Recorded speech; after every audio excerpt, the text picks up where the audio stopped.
So here's come as a question of what's the difference between demand planning and forecast?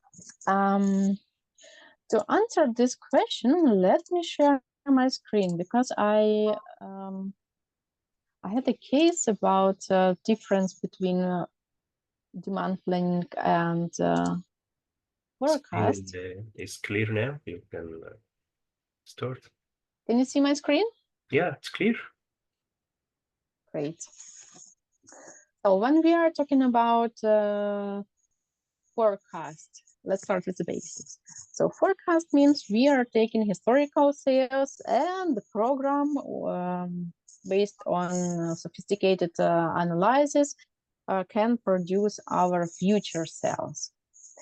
And when these future sales, we are taking our forecast and we align it uh, with our company goals, with our strategical company goals, then we are starting to talk about demand planning. So this is what you see here.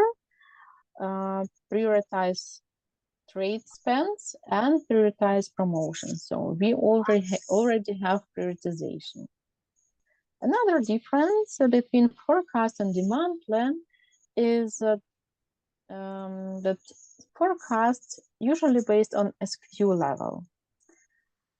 But in demand planning, we are pushing customer base first. So we are looking how was the sales per customer. Another difference is in the time horizon. In forecasting, usually we are speaking about 12 months, sometimes 18 months.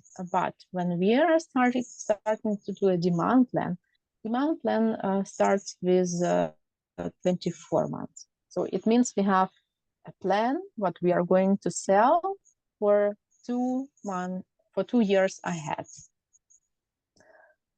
And the next difference between forecast and demand plan is that demand plan is based on cross-functional insight. So we are taking our forecast and we are speaking about portfolio adjustments with category management or portfolio management. Then we are still speaking about procurement, with procurement about any restriction coming from suppliers. And of course, we are taking insights from the sales teams. And do not forget supply chain management. If there are any restrictions, then we are taking them into account. So then we have our forecast plus all insights coming from different teams, and it can be already demand plan. So it's like holistic view coming from different departments. So very impressive and a clear illustration. But this will take us to the next question. What is the difference between qualitative and quantitative forecast from your experience? Yeah, it's a very basic and the first question what we usually discussing. So let's come back qualitative and quantitative analysis. As I already discussed, when we are taking historical sales and from this historical sales making our future sales or our forecast, this is quantitative analysis or quantitative forecast. But when we are starting saying that what we sold in the past and what we are going to sell in the future is not the same, because sometimes we have new line introduction, sometimes we have new customers or lost customers.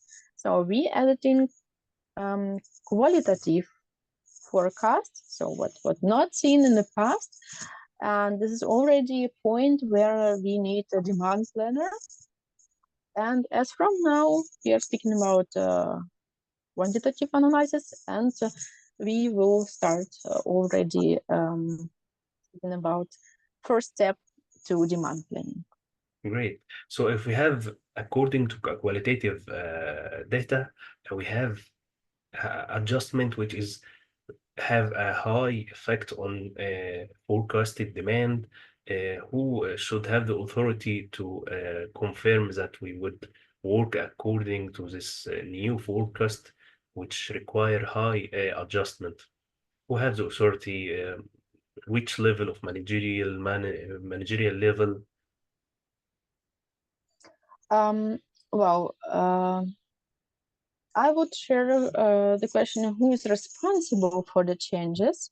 So responsiveness goes on the team who provide this restriction to the plan. For example, we are winning new customer, then the responsiveness comes from commercial sales, and the authority to adjust it lies on demand planner or demand management team. But then we have the people who will be informed about the changes. Of course, in the first line, it's executive level because it have an impact on financial.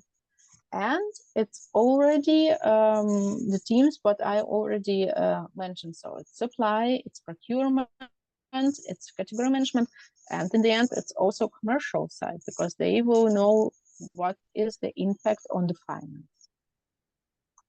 Thank you. It was a really insightful